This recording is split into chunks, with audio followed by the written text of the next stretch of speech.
Good morning and welcome to Golf Pro Drive-In. I'm a PGA golf professional driving into work. I got about 8 to 10 minutes before I get there. And I thought, what better of a way than to discuss some golf instruction, maybe some latest and greatest things in golf, just a whole host of ideas and thoughts. Perhaps even some golf instruction where it's not so much physically me talking and showing someone how to do something, but talking my way through it, telling people how to do something. But as everyone knows, it's pretty much the beginning of January, and New Year's resolutions are back in action, full force right now. Shoot, some people have probably already dropped their New Year's resolution or already failed at it. And so I want to talk a little bit about New Year's resolutions as it relates to pretty much anything, but more importantly, as it relates to golf. I coach several students, most of which are juniors who aspire to be college players on down the road, and maybe even to play professionally. And so we run into a lot of goal setting, a lot of planning for the new year, a whole host of things. And I wanted to provide some insight on how maybe touring professionals or elite athletes, what they're doing to help prepare themselves. So many people at the beginning of January, and it might not just be January, it could be the beginning of a month, or hey, I'm going to start this week. A lot of times I find people who are really poor at holding on to New Year's resolutions or maintaining their work towards a goal. They lose it rather quickly, but they always want to start on the first of the month, or the first day of the week, or the first day of the year, whatever it may be. And then it's not long after that they're already starting to falter. Whereas an elite athlete, they might finish a season or finish the regular season or finish the postseason or whatever it is, they're already starting to work towards the things that they want to accomplish for the next year. They go in, they look at the statistics, they analyze, where do I need to improve, where do I need to get better. They make a plan with their team. It could be a swing coach, it could be a putting coach, it could be a mental coach, it could be a nutritionist, it could be fitness, you name it. They're going to start to get a plan together so that they can improve in the areas that they need to improve and maintain or maybe even slightly enhance the areas that they're already good at. So they're going to put a plan together. That's happening way before the first of the year. And so what I want to encourage my students, or encourage golfers in general, if there's something you want to accomplish, don't wait until the first day of the week or month or year or whatever it may be. Start now. If you have a goal set, start working towards it now. And do not take your eyes off of that prize along the way.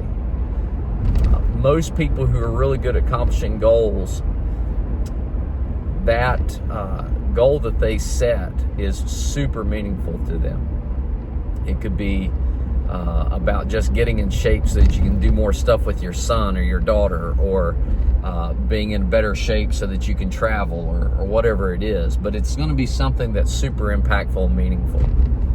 And I found that that's normally what helps us accomplish our goals, or at least get closer towards attaining them. I'll give you a short little story to finish up here.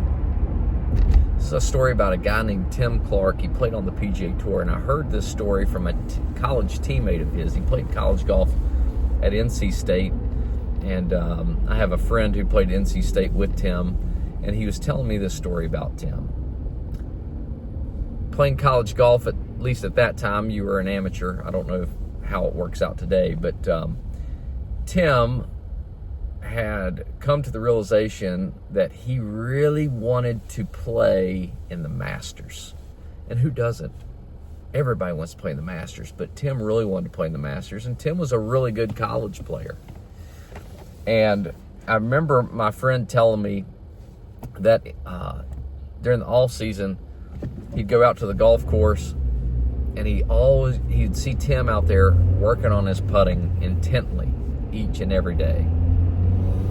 And he'd go up and he'd ask him, and he'd say, what are you doing? Like, how long have you been out here? Oh, I've been out here since the day started, or whatever. I don't know what the purpose was or what the time was, but he'd basically been out there all day or all morning working on his putting. And he says, what are you getting ready for?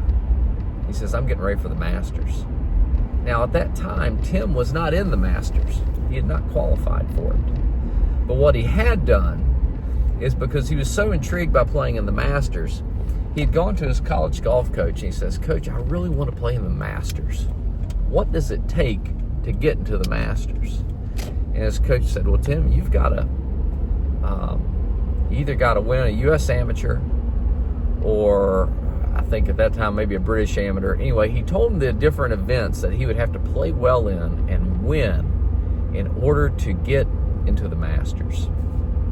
And so Tim thought, okay, if that's what I got to do, then I'm going to have to get to work on that.